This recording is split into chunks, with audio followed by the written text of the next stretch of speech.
പ്രിയപ്പെട്ട മോമിനിങ്ങളെ, അസ്സലാമു അലൈക്കും വറഹമത്തുള്ളാഹ്. ഒരു നാടും വീടും ആകെ ഒരു സ്തംഭനാവസ്ഥയിലാണുള്ളത്. ഒരു +2 വിദ്യാർത്ഥി വീട്ടിൽ കുഴഞ്ഞു വീണ് മരണപ്പെട്ടിരിക്കുകയാണ്. ഇന്നാ ലില്ലാഹി വ ഇന്നാ ഇലൈഹി റാജിഊൻ. ആ വീട്ടുകാർക്കും മാതാപിതാക്കൾക്കും ക്ഷമയും സമാധാനവും റബ്ബ് കൊടുക്കട്ടെ. ഇതുപോലുള്ള മരണങ്ങൾ പെട്ടെന്ന് കാണുമ്പോൾ യാ റബ്ബേ, ആർക്കും സഹിക്കാനാവില്ല. ഞങ്ങൾ പലയിടങ്ങളിൽ നിന്നായി മരണപ്പെട്ടവരുടെ വിവരം നിങ്ങളുടെ മുന്നിൽ എത്തിക്കുന്നത് മരണപ്പെട്ടവർക്ക് ദുആ ലഭിക്കാനും മരണത്തെക്കുറിച്ച് ചിന്തിക്കാനും മരണത്തിന് വേണ്ടി തയ്യാറെടുക്കുവാനും മരണത്തിന് വേണ്ടിയുള്ള തയ്യാറെടുപ്പ് നമ്മുടെ ജീവിതവും മരണവും സന്തോഷത്തിലാക്കി തരും റബ്ബ്. ഇതുപോലുള്ള പെട്ടെന്നുള്ള മരണഭയം ഒഴിവായി കിട്ടുകയും ചെയ്യും. നമ്മളെപ്പോഴും മക്കൾക്ക് ആഫിയത്തിന് വേണ്ടി എന്നും ദുആ ചെയ്തുകൊണ്ടേയിരിക്കണം. ഈ വിദ്യാർത്ഥിയുടെ മരണം ആ നാടാകെ ഇളകി മറിഞ്ഞിരിക്കുക, ആകെ കണ്ണീരിലായിത്തിരിക്കുകയാണ്. അങ്ങനെ ഒരു അവസ്ഥയിലാണ് ഈ നാടുള്ളത്. അണങ്കൂർ തുരുത്തിലെ കരാറുകാരൻ ടി.കെ. മുഹമ്മദ് കുഞ്ഞിയുടെ മകൻ മഹ്ഷൂം 18 വയസ്സ് മരണപ്പെട്ടിരിക്കുകയാണ്. ഇന്നാ ലില്ലാഹി വ ഇന്നാ ഇലൈഹി റാജിഊൻ. എല്ലാവരും ദുആ ചെയ്യുക. വിദ്യാനഗർ നായ്മാർ മൂല തൻബീഉൽ ഇസ്ലാം ഹയർ സെക്കൻഡറി സ്കൂളിലെ വിദ്യാർത്ഥിയാണ്. ബുധനാഴ്ച രാവിലെ വീട്ടിൽ കുഴഞ്ഞു വീണ മഹ്ഷൂമിനെ ഉടൻ കാസർകോട്ടെ ആശുപത്രിയിൽ എത്തിച്ചെങ്കിലും ജീവൻ രക്ഷിക്കാനായില്ല.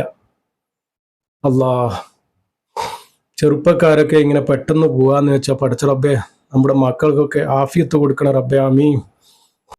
മൃതദേഹം കാസർകോട്ടെ ജനറൽ ആശുപത്രിയിൽ മോർച്ചറിയിലേക്ക് മാറ്റിയിട്ടുണ്ട്. ദുഃഖസൂചകമായി സ്കൂളിന് ബുധനാഴ്ച അവധി നൽകിയിട്ടുണ്ട്.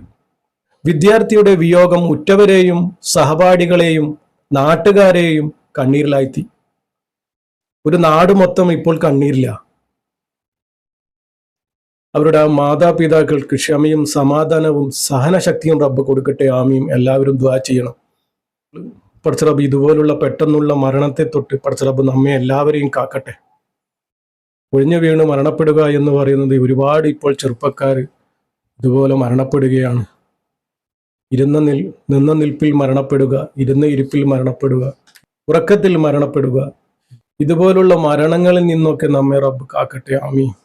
ഈ മയ്യത്തിന്റെ സൽക്കർമ്മങ്ങൾ നീ സ്വീകരിച്ച് ദോഷങ്ങൾ നീ പുറത്തു കൊടുത്ത് ഈ മയ്യത്തിന്റെ കബറിടം നീ വിശാലമാക്കി കൊടുക്കണേ റബ്ബേ. ചെറുതും വലുതുമായ എല്ലാ പാപങ്ങളും നീ പുറത്തു കൊടുക്കണേ റബ്ബേ. ആ മാതാപിതാക്കൾക്ക് ക്ഷമയും സമാധാനവും സഹനശക്തിയും നീ കൊടുക്കണേ റബ്ബേ. ഈ മയ്യത്തിന് നീ പുറത്തു കൊടുക്കുകയും കാരുണ്യം ചെയ്യുകയും സൗഖ്യം നൽകുകയും മാപ്പ് കൊടുക്കുകയും ചെയ്യണേ റബ്ബേ. ഈ മയ്യത്തിന്റെ പരലോക പ്രവേശനം നീ ആദരവപൂർവമാക്കണേ റബ്ബേ. ഈ മയ്യത്തിന്റെ പാപങ്ങളെ നീ ശുദ്ധീകരിക്കണേ റബ്ബേ. വെള്ളവസ്ത്രം അഴുക്കിൽ നിന്നും ശുദ്ധീകരിക്കപ്പെടുന്നത് പോലെ ഈ മയ്യത്തിന്റെ പാപങ്ങൾ നീ ശുദ്ധീകരിക്കണേ റബ്ബേ. ഈ മയ്യത്തിനെ നീ സ്വർഗത്തിൽ പ്രവേശിപ്പിക്കണേ റബ്ബേ. ഈ മയ്യത്തിന്റെ ഖബറിൽ സ്വർഗത്തിന്റെ വെളിച്ചം നീ എത്തിച്ചു കൊടുക്കണേ റബ്ബേ. ഖബറിലെയും നരകത്തിലെയും ശിക്ഷയെ തൊട്ട് നീ മയ്യത്തിനെ കാക്കണേ റബ്ബേ. റബ്ബേ, ഒരുപാട് പേര് രോഗം കൊണ്ട് ബുദ്ധിമുട്ടുന്നവരുണ്ട് റബ്ബേ, അവർക്കൊക്കെ പൂർണ്ണ ശിഫ നൽകണേ റബ്ബേ. റബ്ബേ, ഒരുപാട് പേര് നമ്മെ ദുആ കൊണ്ട് വസിയത്ത് ചെയ്തിട്ടുണ്ട് റബ്ബേ, അവർക്കൊക്കെ നീ പൂർണ്ണ ശിഫ നൽകണേ റബ്ബേ. പ്രത്യേകിച്ച് ദുആ ചെയ്യാൻ പറഞ്ഞിരിക്കുന്നത് സിയാദ് ചപ്പരക്കടവ്. 8 വർഷം മുമ്പ് 22 വയസ്സിൽ സ്ട്രോക്ക് വന്ന് തളർന്നു പോയതാണ്. ദുആ കൊണ്ട് ജീവൻ കിട്ടിയതാണ്. 8 വർഷമായി ട്രീറ്റ്മെന്റിൽ. അവർക്ക് വേണ്ടി ദുആ ചെയ്യാൻ വേണ്ടി ഏൽപ്പിച്ചിരിക്കുകയാണ്. പടച്ച റബ്ബേ, ആ മകന് പൂർണ്ണ ശിഫ നീ നൽകണേ റബ്ബേ. ആഫിയത്ത് കൊടുക്കണേ റബ്ബേ. പടച്ച റബ്ബേ, ആഫിയത്തുള്ള ദീർഘായുസ് കൊടുക്കണേ റബ്ബേ.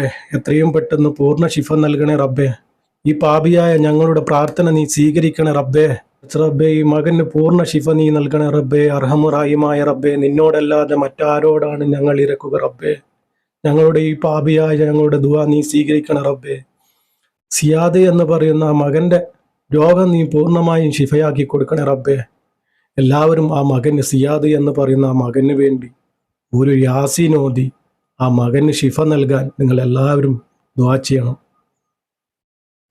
പറ്റുന്നവരൊക്കെ ദുആ ചെയ്യണം. ഈ മരണപ്പെട്ട ആ മകന് വേണ്ടി യാസീനും ഫാത്തിയും ഓതി ഹദിയ ചെയ്യുക. പരസ്പരം എല്ലാവരും ദുആ ചെയ്യുക. എല്ലാവർക്കും ഇതുപോലുള്ള പല അവസ്ഥകളും വരും. നമ്മളിന്ന് കെട്ടിപ്പൂട്ടി വെച്ചതൊന്നും ഖബറിലേക്ക് കൊണ്ടുപോകാൻ പറ്റില്ല. ചെയ്ത നന്മ പ്രവർത്തികൾക്കുള്ള ഫലം മാത്രമേ നമുക്ക് കൊണ്ടുപോകാൻ പറ്റുള്ളൂ. അവസാനം റൂഹ് തൊണ്ടക്കുഴിയിലെത്തുമ്പോൾ ഇതൊന്നും ചെയ്യാൻ പറ്റില്ലല്ലോ എന്നോർത്ത് സങ്കടപ്പെടും. ആ സമയത്ത് സങ്കടപ്പെട്ടിട്ട് യാതൊരു കാര്യവുമില്ല. അന്നന്ന് ചെയ്യാൻ പറ്റുന്ന കാര്യങ്ങൾ അന്ന് തന്നെ ചെയ്തു തീർക്കുക. എല്ലാവർക്കും അതിനുള്ള തൗഫീഖ് അല്ലാഹു നൽകുമാറാകട്ടെ. അസ്സലാമു അലൈക്കും വറഹ്മത്തുള്ളാഹി.